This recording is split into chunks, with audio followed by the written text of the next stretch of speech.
Yes, we are back at the real life, and this week's guest, I'm here with the Sandman, Josh Sandford. How you doing, brother? Yeah, mate, really good. Just coming off of my last fight last week, so still buzzing. You're looking well. How's life in general? Yeah, good. It's good to have you guys up at the club. But you've had a wee insight already, like as to what life is like for me, and I'm just enjoying. Like, obviously, I'm off kind of this week for training, and just straight back in with the boys, getting them ready for their upcoming bouts and exhibitions. As you touched on there, you're fresh from victory, a comfortable points win 3-0 over Mikhail Silvis. How good was getting back in there, Josh, and doing what you do best? I really enjoyed it. I think I could have boxed a wee bit better. I stuck to my boxing. We ended up couldn't really get an opponent, and then had to jump up a few weights. And it's just one of those things. I wanted to box, and I wouldn't really change it. Looking back now, I'm glad that I got that experience under my belt, and just good to get in there, as you said. What could you have done better in your performance? I think just maybe stuck to my boxing a wee bit. I think, like, when you're giving weight away, it was we were joking the other day speaking about it. It was like raindrops hitting an umbrella. Like when I was hitting him with shots, and he's just like not even blinking, like as I'm hitting him. So I think in theory I could have been a bit more calm, stuck behind my boxing. But I think you need that sturdiness and strength that you've got at your normal weight to get that respect. You know what I mean? Otherwise, obviously it'll not be there, and guys will try and come through your shots. But you know, it's just experience, just learning. Really enjoyed it. Had a brilliant camp for it, like phenomenal sparring, sparred great, and then just on the night I feel I got a wee bit excited, over eager. You're campaigning at lightweight now. Do you feel you're strong at that way and you can be a force to be reckoned with in that weight category? Yeah, I've boxed lightweight most of my amateur days as well. I think actually even like up to light welter I'd be happy enough at light welter as well. It's just certain fights the guys get bigger, as you know. So definitely at the moment lightweight looks to be where I'm going to campaign, or as you were saying earlier, even down the way. But I need some big money, like to go down to super fella. Do you feel the bigger the challenge, the better Josh Sandford we will see? Yeah, I think so. I think I'm just enjoying making the natural progression just now, and just learning as a pro, to be honest with you. So yeah, I think there will be a cool calm head, and that's kind of what'll do the job most of the time. You're under the St Andrews banner, Ian Wilson. What's the plan going forward? What's Ian got in mind for you? Yeah, well, hopefully, hope to maybe be out in July again, actually, and then the St Andrews shows start back up in September and November. So hopefully another 3 bouts before the end of the year, and fingers crossed I'll be 6-0 before the year's out. So I think I'm definitely making up for lost time for when I've been out. How quickly do you want to be moved? You touched on lost time, but how quickly do you want to be moved, Yeah, Josh? I don't think I'm in a rush at all, to be honest with you. I think when you've had amateur experience and stuff like that, people can be keen like for you to crack on. But to be honest with you, I just want to move correctly, not at the wrong speed. I just want to move correctly and enjoy it as I move as well, not be chasing things and kind of getting shiny object syndrome, and wanting to fight for titles and needing this right away and needing that right away. I'm just enjoying the process, if I'm honest with you, and the way that Ian's laid things out. Do you reckon you can go all the way? Yeah, I think so. I think I've got all the ingredients to do so, but to be honest with you, as I said there, I'm just really focused on enjoying my boxing right now. I've got caught up in that, like even as an amateur before, I want to do this by this time and do that, and X, Y, and Z. I'm just really enjoying my boxing right now, and I think that's the main focus, is just sort of living in the now, and boxing in the now as well, and soaking that up. You're a very cool, calm, collected, laid-back character. Where do you get that from? I'm not too sure, to be honest with you. I think it's probably a persona that I seem to just have myself. Like, I'm not too sure. I think my dad's maybe a wee bit cool and calm and all. My mum's certainly not. I get my fiery side with her, but I don't know. I think just through boxing, to be honest with you, I think that's actually what it is now that I think about it, because I was very like hyperactive as a kid. Full of energy, bit of the class clown, mischievous and boisterous and stuff like that, and boxing really sort of gave me that outlet to channel all my energy into it, and it really kind of mellows you out a bit, if you like, I suppose, as well. Aye. Would it be fair to say boxing's kept you disciplined and give you a very good structure in your life so far? Yeah, I think, to be honest with you, everything that I've got in my life is through boxing. And that's like even from the business end of the spectrum right through to obviously like even like my family and stuff like that as well. So yeah, very thankful to like have found boxing, got involved in it, and even be helping like others in the community and stuff like that as well through boxing. Boxing's all about timing, as you know. Opportunities under Ian will come thick and they will come fast. Yeah, definitely. When those opportunities do come along, will you be ready to take them with both hands? Yeah, I think so. I think I've only really been back, I would say, maybe like a year. And in regards to sparring's been great, been in with some really top level boys, and to be honest, I would say I'm just kind of get my mojo back, if you like, and finding my feet again. But Ian's a man that gives you a clear blueprint of what he expects and the sort of time frame and stuff like that. And I think what he's laid out and the plan he's laid out is definitely one I'm happy to go for. Every fighter has visions, every fighter has dreams. What's yours? That's a good question. See, to be honest with you, and it sounds very, I'm not sure of the word for it, but I honestly think at the moment, like I genuinely feel, and I pinch myself all the time now, I feel like I'm really living the dream that I'd had in my head, and a lot of people think that sounds very strange to hear it, and for it to be as fresh and as raw as that. But you know, as I said, as we spoke about earlier, train full time, like I'm doing something that I love. Got my own wee club in East Kilbride, and got a phenomenal team of coaches around me. Got my family and that working with me. Got the team of boxers that I'm bringing through. I honestly wouldn't change anything like for the world, if I'm honest with you. So I think to be fair, a lot of people get that shiny object syndrome, as we said, and they want, right, I want a world title, I want this and I want that. But I would say right now, like I'm really living like what my dream was. Of course, I've still got goals and aspirations, but yeah, definitely, I'd say like I'm living the dream now. As silly as that might sound to some people. How much you in love with the sport? I've always loved boxing. I think it's a sport it's a very, it demands all your time and like everything of you. So it's a very intense sport, and you can, like, over the years I fell out of love with boxing as well. Like became a bit numb to it. Like whether it's like when I was an amateur or even just through like how strenuous it is on your body, all the sacrifices you need to make.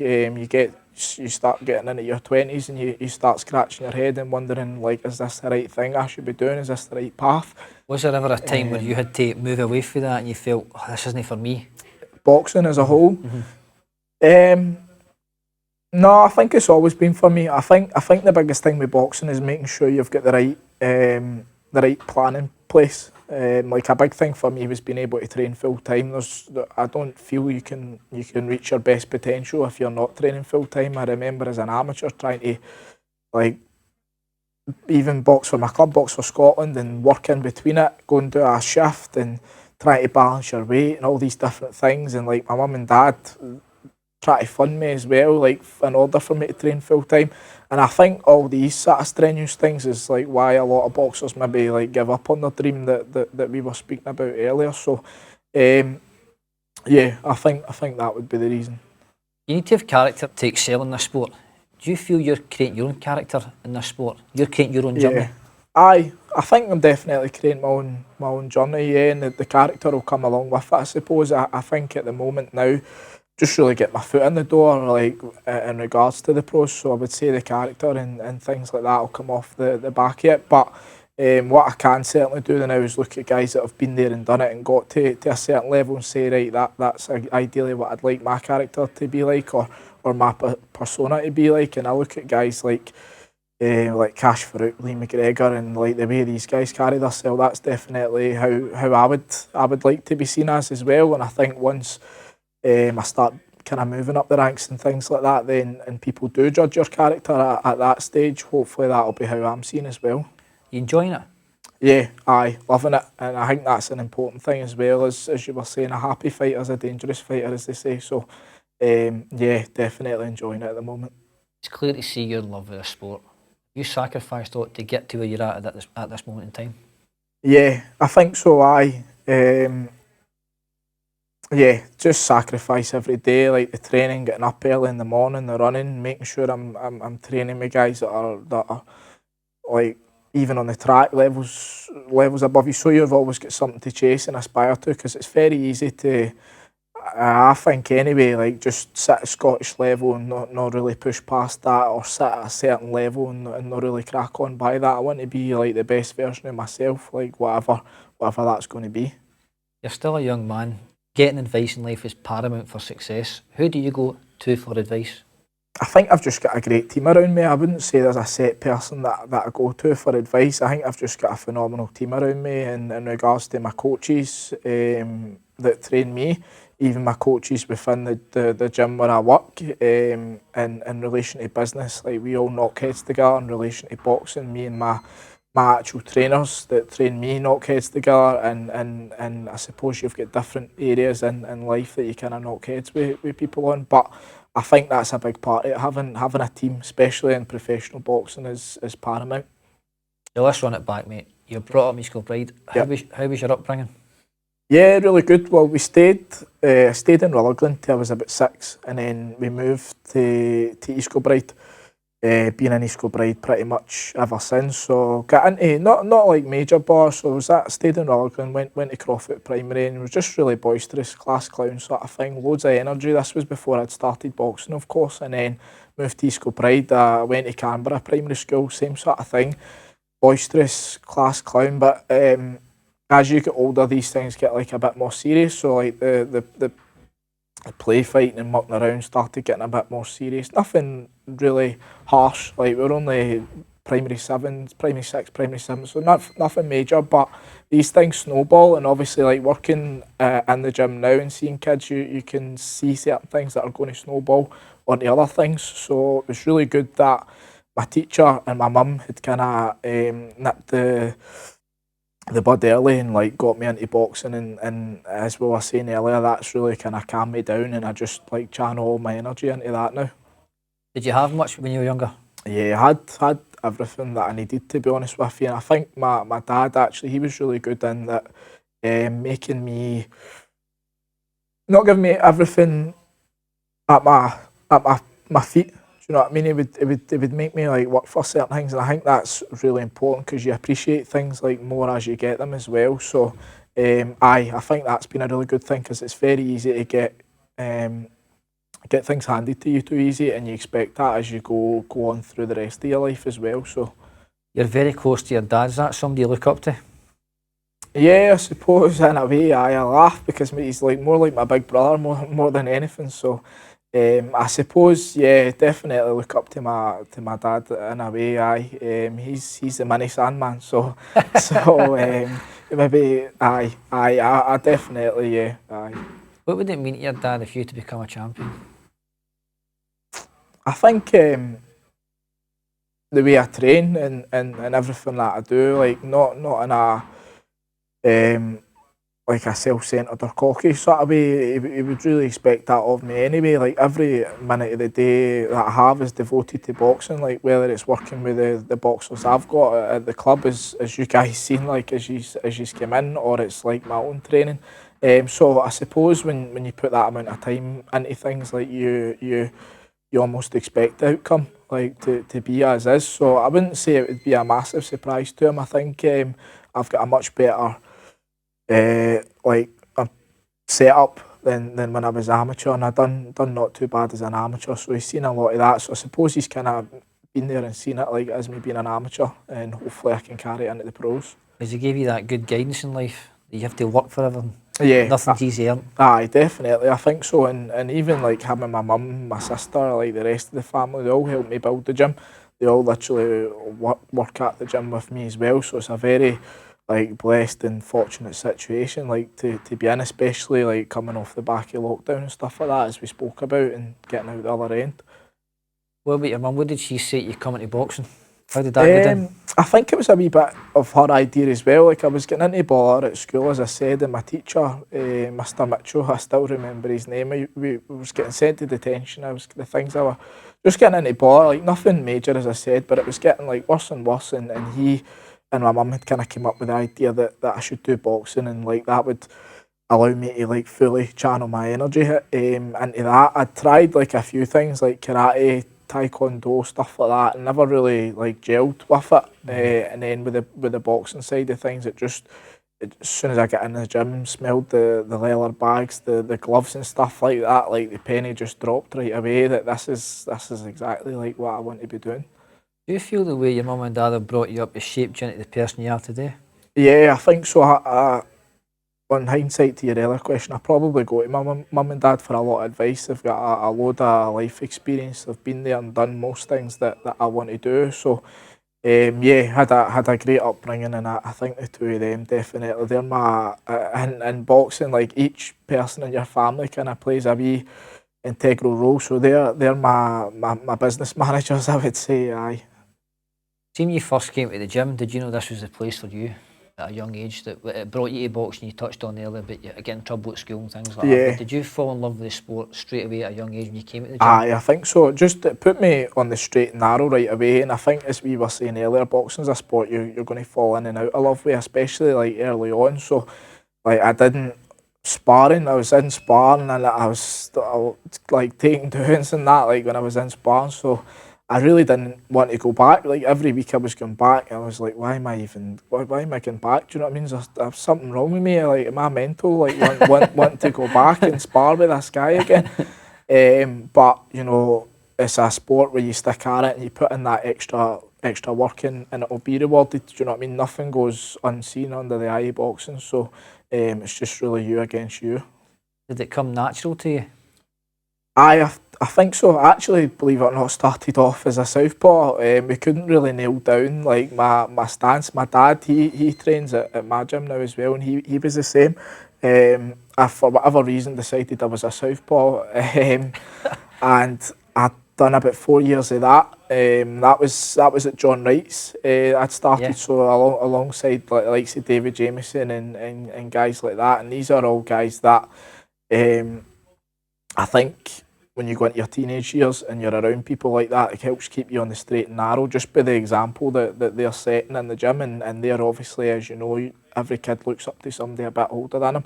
These are guys where I would say they kept me on the straight and narrow. I wouldn't say I looked up to them, but they really kept me on the straight and narrow, and it was a phenomenal like group of guys like to be around and to keep you out of bother. Does it give you that good mental strength in life? Yeah, I think so. I think, as I said earlier, I think everything that I've had will continue to get. Like, it's really came off in the back of boxing. Like dealing with losing, I would say, to be honest with you, is probably one of the biggest things I used to really struggle with. Like, just couldn't cope with it like at all. So I think boxing really sets you up for that in life as well, so that you're able to cope with things like a lot better when they do happen. Do you find you've matured through age with that? Learning to deal with things like that?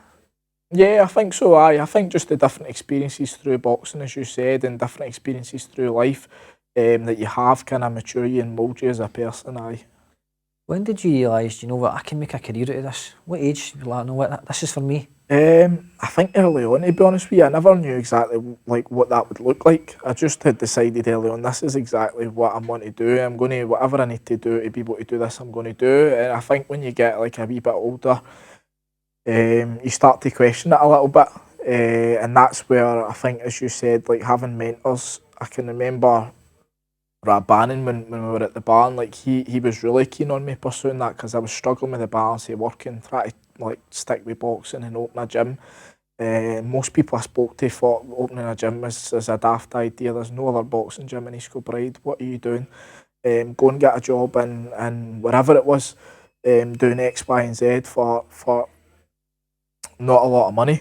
And you take advice from older people, so all these voices you're hearing, you're thinking, well, they must be right. There's no way a wee guy like me that's 15, 16's got the right idea that nobody's tried this before. Surely that can't be right. And Rab was really kind of that light at the end of the tunnel for me. Like Did he believe in you? Aye. I think Rab, he's just had this kind of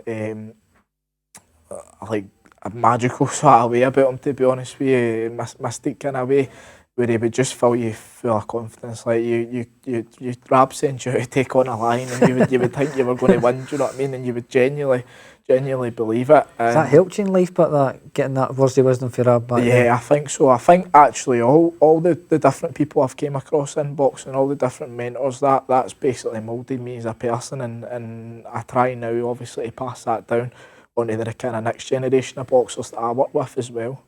You touched on Rab there and a couple of other people, but who's your idols in boxing? Who do you look up to in this current era? The current era? I don't know about the current era. Well, let's go back to the past era then. Yeah, I would need to give you two different lists, I think there. Probably like Sugar Ray Leonard, Floyd Mayweather, guys like that. Current era. Do you know, I watch a lot of boxers, but I couldn't really like nail them down. I feel like Floyd and Sugar Ray Leonard, they're like my main two that I really look up to. I think like guys like Errol Spence and that are doing phenomenal. I wouldn't say like I look up to them or idolise them now, but like different names in the division like that, different years, innit? You have to look at and like take your hat off like to a lot of them. What fighters do you study? It just changes. There's so many different styles to boxing, to be honest with you, so it just chops and changes as things evolve, like and depending on your opponent and stuff like that as well. Of late, I've been watching like a lot of Bernard Hopkins, and just really understanding like the way and the style that he boxes, because I used to watch him a lot and not really take it in. Like I always say to my boxers, there's a big difference between studying boxing and watching it like for entertainment. So been watching a lot of Hopkins from a studying regard, and a lot of Andre Ward and just Devin Haney, and trying to find like my style, if you like, and the type of fighters that I should be watching in regards to that, and enjoy like working with the boys at the club as well, because I do a lot of that with them, and it allows you to really dissect and understand boxing like a lot more, and even like your opponent's style as well, and what he might be trying to do, what he might be trying to get off on top of that. What do you do outside of boxing? What takes your mind away from things? I've got a lot of hobbies actually, to be honest with you, outside the boxing. You might not believe it, because I've been banging on about boxing for about half an hour, but you're a keen golfer, aren't you? Aye, I've really enjoyed playing golf. I was laughing there, so I've got my clubs in the car, my bag's broke, so I'm carrying my clubs about with me now. Golf, like literally everything. I just love sports, badminton. Good for the mind, golf, innit? Play fives and that a lot. Yeah, that's probably one of the main reasons I really enjoyed golf. I was actually really, during the busy point, building my gym, and playing golf. Like it just lets you completely switch off. You switch off obviously when you're at boxing because you're so focused, but it's a different, more peaceful kind of switching off when you're at golf, and it's just even the scenery and that as well. Like it's just really peaceful. Aye. What's your handicap? I'm not great. Like to be honest with you, I just play like for the pure enjoyment. I think that's probably why I enjoy it, to be honest with you, because I was heading down that route of right, let's try and get more serious. Let's get really into it. But I think being a competitive person, sometimes it's good to just like enjoy a sport like for the pure love of it, as opposed to like wanting to be competitive and like I need to win and I need to do this all the time. So I just really love going out like and actually enjoying golf and the peacefulness and that of it as well. Well, I've heard Dean Wilson's got the corporate membership at Glen Eagles, mate, so get one of him to take you up and get you in, get the scran as well. I'll need to get up and play him. That'll be outside the fight camps, mind you, if there's grub going down as well. But no, definitely, I'll be on to him for that one. So let's just go back to your amateur career. Tell me about your record. Yeah, I had 60 or 70 fights all in. Most of my fights were at the barn. I started off at John Wright's, as I was saying. That's kind of like a fitness club as opposed to an actual boxing club. And then from there, we get sent to Blantyre Minors. So I think I had about 20 bouts at Blantyre. And from there, I'd moved to the barn. And most of my fights were at the barn. Like I think I maybe had about 40 at the barn, and about 10 for Scotland. So yeah, like quite a lot of bouts, mostly senior bouts as well. So you're really learning like fast, if you like, in the senior ranks, because it's a completely different game like to the juniors. And I think so a lot of people say they've had like 200 fights and things like that. A lot of them have been as a junior. Like the senior game's a completely different game. It's just the same as the pro game's a completely different game to somebody that's had X, Y, and Z amount of bouts as an amateur. Who's the best you faced? I don't really know, to be honest with you. I fought like a lot of decent boys. The first one that comes to mind, just because he was boxing all night, Callum French, like he was decent. A few other guys like that, but I've not really got like I think styles make fights, so I've not really got like a pinpoint of right, this guy was the best or that guy was the best. Even in regards to sparring and that as well, been in me some like really like top names, top guys like for all over. Been in me a few Olympians boxing as well. So I think styles make fights. So it's quite a tough one to like pinpoint that. But in me a lot of good boys that have went on to do big things. So I'm hoping obviously in the wee kind of hiatus I had, I can go on and follow in their footsteps as well. At the barn, you were under the guidance of Rab Barn, who you touched on earlier on. Yeah. How good was your time with Rab? I loved it. I think that was probably like the best years of my amateur career, to be honest with you, with Rab, and even just Rab helping to mould me as a person. I think in regards to my own personal development, probably the best time I had as well. Rab was like a coach that is like a life coach as well as a boxing coach. He'd literally be in that gym all day. He gets in at 2 o'clock and he's right through there, like through the night. So sometimes you'd be getting in, as I said, for the life coaching side of things, like he really built my confidence up. Like he just dissected every person, like for the ground up, what they were good at, what their flaws were, what they need to work on, like everything. Even from a communication point of view as well, like I just really struggle. Like I struggle making eye contact with people and really uneasy, very shy, like and unconfident, and Rab really sort of chipped away and broke that down like for the core and helped build me up in that regard as well and set me up. Like those things set me up in boxing and business as well, to be honest with you. What did you learn from Rab, not only in boxing but as a person? It's tough to break it down like to one thing. I suppose as a person, like as I said there, like all my personal skills, like communication, stuff like that, like Rab just built them up from scratch with me. So like everything, he went through everything with me. In a boxing regard, I think confidence came a lot in a boxing regard as well.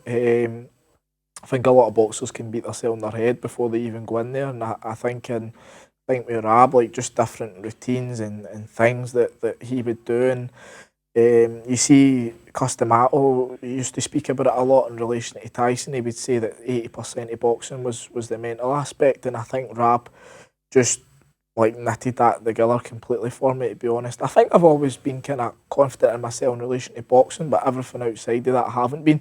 So getting all of that tied up and going back to boxing, like I felt like a new person doing that. Do you feel Rab gave you that self-discipline that you lacked back at a young age? I think a wee bit.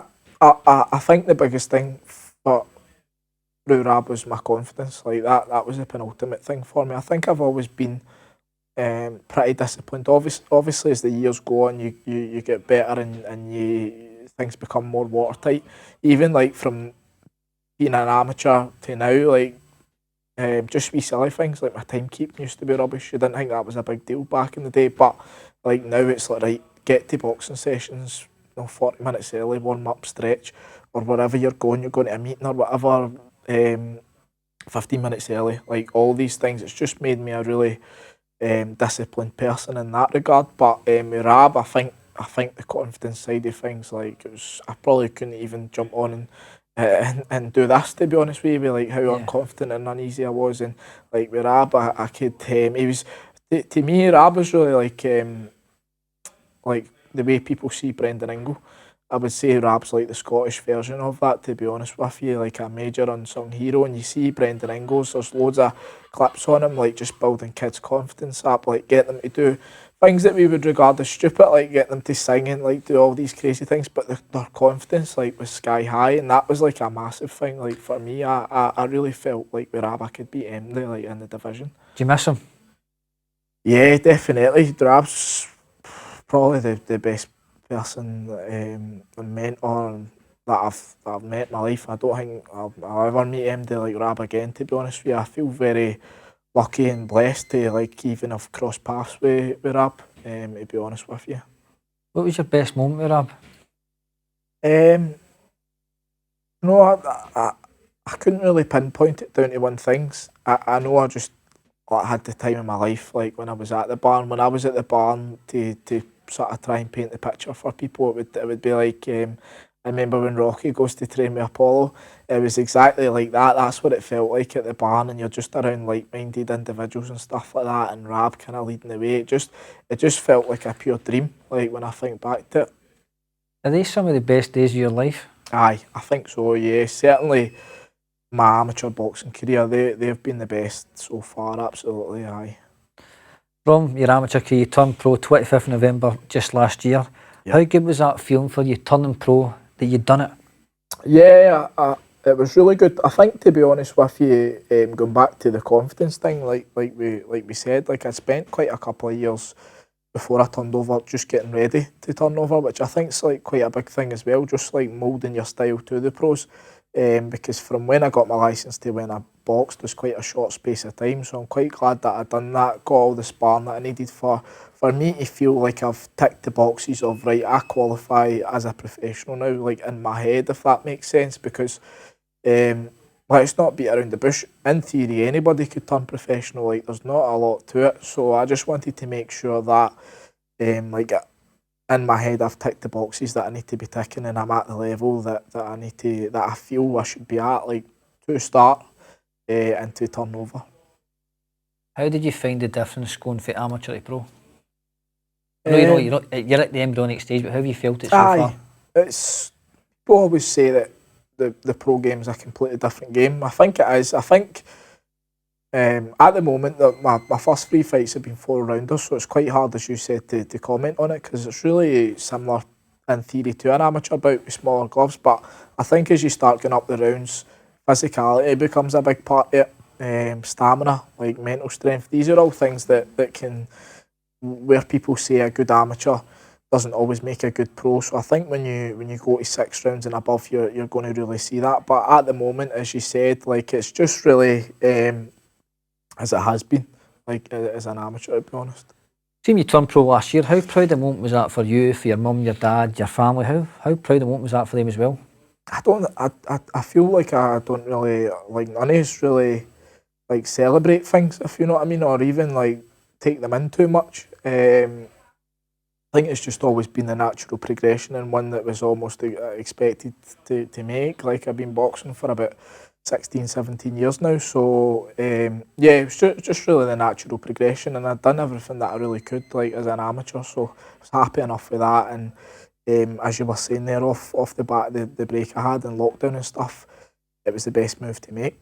How did you find the whole lockdown? Because it's been difficult for like sports people and things like that. Yeah, I think obviously from a business standpoint it was pretty tough. Myself and the team of coaches and that we've got kept things like pretty watertight at the gym. We had to really evolve and try and keep the ball rolling, like through doing online classes and outdoor and stuff like that when you were allowed to do that. So it was quite a tough spell. I think even for our clients mentally, I think that was the main focus that we had at that time, was just making sure everybody mentally was secure, because it was really tough for folk.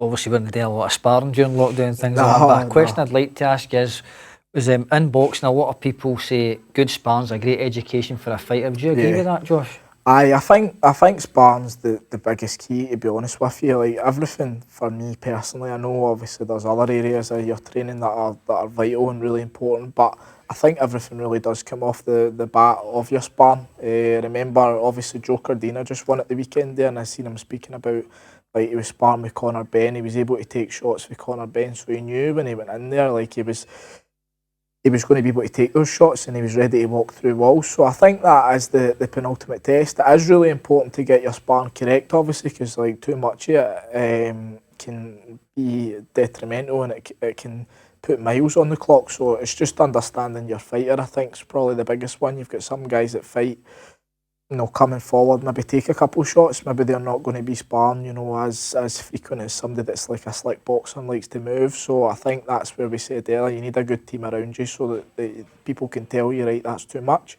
or like that's spot on kind of thing. I've seen you've sparred guys like Ricky Burns and Lee McGregor. How good an experience was that for you?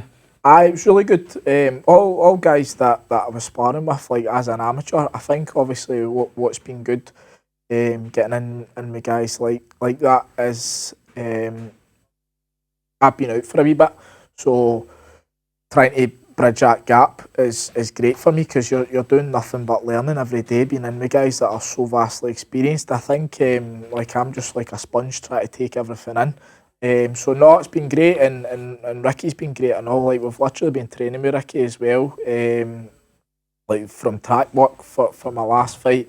Like just training like at their gym and stuff like that, so it's great to have somebody that's already been there, done it, got the blueprint, and it's happy to pass it along and help out the up and coming fighters as well. Have you learned a lot for Ricky? Yeah, I think so.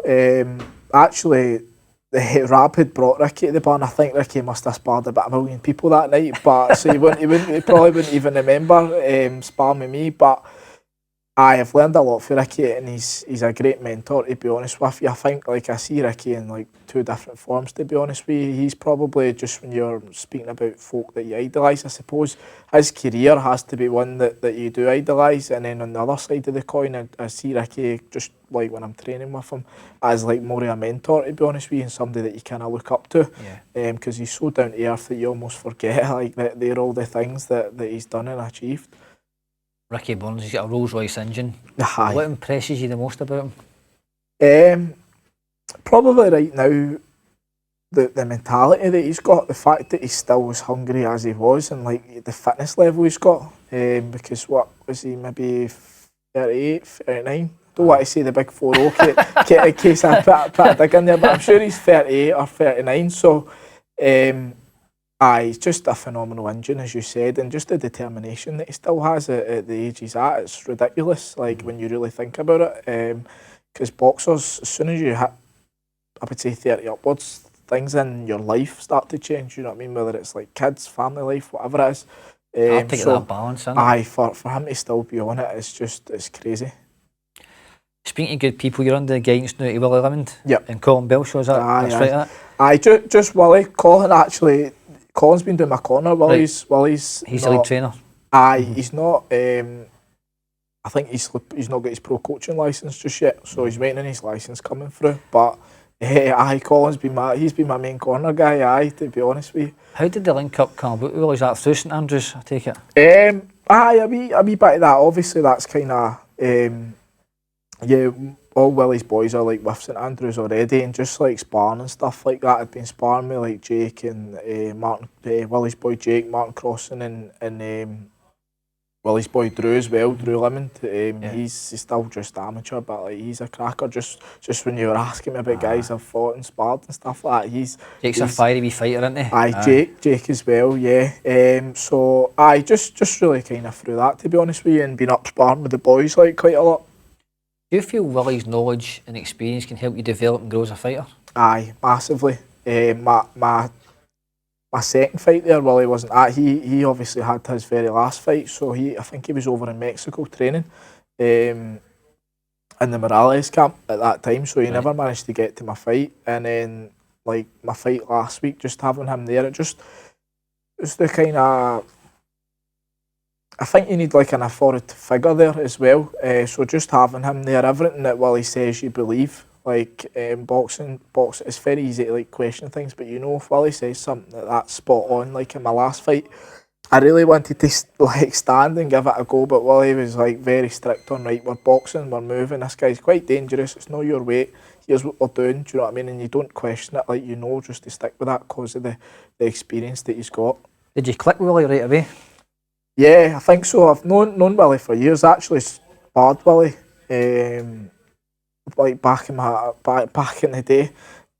So yeah, had a few hidings off him and that. So I thought I'll maybe take some advice from this guy. He clearly knows what he's talking about. But no, Willie's a down to earth guy, and probably the really good thing for me actually, like with the whole camp, is Willie's like one of the boys. Like he loves to have a laugh and that, and I'm very like strict and like disciplined. I like never like that, but it's great to have that in the camp, because the more fun and enjoyable you can make it, like the better.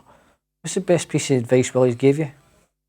Do you know, I don't think I could really pinpoint one thing. I think just being cool and calm, and Willie probably forgets more than people know, to be honest with you. So there'll just be wee small things that he says, just wee segments of gold that he's probably not even like thought that's a major thing, and it's just like clicks with you right away, and he just knows the sport inside out, to be honest with you. What can I say, mate? You're in good hands. You got a cabinet of knowledge upstairs, Willie. Yeah, do you know what I mean? Definitely, aye. But let's talk about your division, the lightweight division. Devin Haney, he's the king of the jungle. Aye, he's just took over the division. Who's the man that can topple him now? I'd like to see him against Lomachenko, to be honest with you. I think everybody in that division, you really need to beat Lomachenko to say you're the man, to be honest with you. Obviously, Efimo had done it, and I feel like Haney, that would be the next big step for him, to be honest with you. But there's loads of cracking lightweights like Davis and that, and all. Like they two would be a cracking fight. Like there's just so many. Problem with Tank Davis is he throws a lot of shots, but these shots that he does throw are judged alongside serious spite. If he hits you, you're on the deck. Aye, definitely. I think, to be honest with you, he's been kind of playing about at different weights and that as well, hasn't he? So I think he could probably make super feather, or maybe he was at feather, I think, for a while as well. So it's crazy, because I don't think Tank's like a fully fledged lightweight, but he's just got dynamite in his hands. But no, I think Haney being the man in the division is probably right. Like I really like his style, and it's one that I study a lot as well. Like that's probably a fighter, just when you're saying about modern day fighters, that's probably somebody now that I look at and base my style off and idolise. Just going back to the Haney Kambosos fight, I just thought the jab won him that fight, because every time he hit George with that jab, George has to reset his feet, and he was all wrong for him. Definitely, you know what I mean? And he just put him off, trying to inflict his game plan as well, to be honest with you. So yeah, as they say, the jab will take you around the world, and it's certainly done that, like for Haney on the night. That division is on fire. What's the matchup you'd like to most see in that division? Garcia, Tank, I think probably Lomachenko Haney is probably, that would define who the man is in the division. But I would love to see Haney and Davis like that. I think that would be a cracker, to be honest with you. I think Haney maybe just nicks it if he can keep his cell out of baller, but he has been tagged a few times. We've seen it against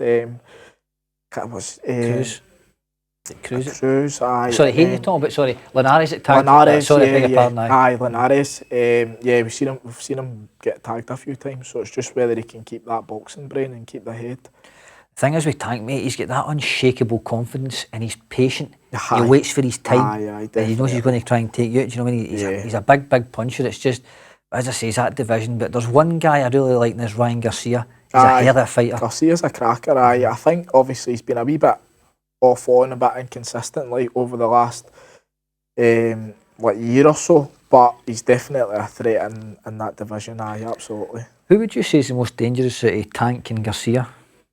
That's a tough one, to be honest with you. I don't think we've seen the best of Garcia yet. I think Tank's put in some solid performances that show us exactly like where he's at and the pedigree he's on. But I feel like Garcia's got a lot more to show, and we're not really going to see it until he has these next couple of fights. And the thing is now he's under Joe Goosen, and they train for the knockout all the time. Absolutely, good partnership. Yeah, I'd maybe like to have seen him stay in the Canelo camp, if I'm honest with you, but I'd kind of been reading into some of the inside stories and what was going on there, and if obviously he feels that's the best move for him, then, you know, fair play. I suppose we can't judge too much, but I'd maybe like to have seen him stay with Canelo.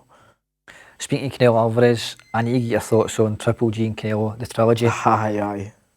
I know who I want to win, but who do you want to win? I'd like to see Canelo win. I think just with the time in between the last bout, I feel like he's been making the most progression, to be honest with you. I feel like time's going to tell maybe on the night for Golovkin. I hope it goes the distance, to be honest with you. I'd like to see Golovkin go the distance and then like maybe call it a day. So what age is he now? I think he's in his... I think he might be 40. Aye, I think he's 39 just now, I'm sure. Aye, I think he's just turning 40. So I'd like to see this as maybe his last big fight. And hopefully call it a day after that. Do you think Gennady Golovkin can make this a 6-round fight and just go hell for leather, go Kronk style, and just go for it? Try and get him out of there? I think I'd like to see him doing that, if I'm honest with you, but nah, I think it goes the distance again. Two of them are just absolutely solid, to be honest with you. So Golovkin's took a few Canelo's knockout shots before, as we've seen, and he's just willing to walk through walls, to be honest with you. See if Gennady Golovkin is to be a victor in this fight, what type of discipline do you feel he has to exhibit in this fight? It's a tough one because he's obviously stuck on Canelo before with the pressure. I think in the first fight that was as close as he's been to beating Canelo. So I think a similar game plan to that again is probably the best bet for him. But we've seen in the second fight Canelo started pressing forward his cell and didn't want to budge. So it's a very difficult one to pinpoint like as to what he should do, but it's just based on whatever Canelo does. But I don't feel Canelo's going to go back. I think he knows he needs to hold his feet like where and when he can to get Golovkin's respect again.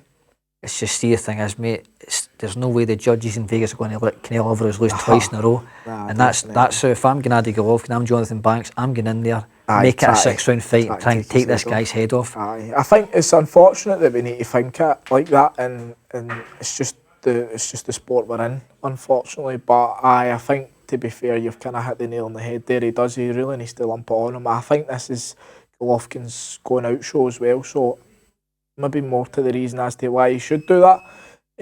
But it's easier said than done, innit? Like, cause if a game plan goes wrong and you do that, like, it's downhill for you for there. Do you know what I mean? It's a long 6 rounds to go. How did you score the first 2 fights? Do you know, I just really watched them from an entertainment point of view. I never really scored them. I think Golovkin, it looked like he'd done really well in the first one, to be honest with you. Maybe nicked that, and then Canelo, I thought maybe nicked the second one, but I never really scored it round by round. I just enjoy watching the big fights like that as a fan, to be honest with you. I do enough studying as it is with boxing, so no, just enjoyed the entertainment side of things. So I need to hit you for a prediction that fight. How do you see it going? I think, as you said, I don't see them going against Canelo on points. I think Canelo probably nicks it on points. I can't see him getting beat twice back to back. He's just such a big money draw. Not that any of these things should matter, to be honest with you, but as we know, unfortunately, they do in our sport. So, I think Canelo. Well, champ, I've really appreciated your time today. Thanks for coming on. I'm going to leave the stage with you. Anything you'd like to add? No, that's us. Thanks very much for your time, and it's great, obviously, to be getting a wee bit of exposure at this level as well. Hopefully, once we hit the big stages, I'll be able to return the favour. Might let us back into the gym. Aye, definitely. You'll be taking a membership next time. Wise move, mate. Listen, all the best, mate. God bless. Cheers, mate. Thanks very much. Thanks.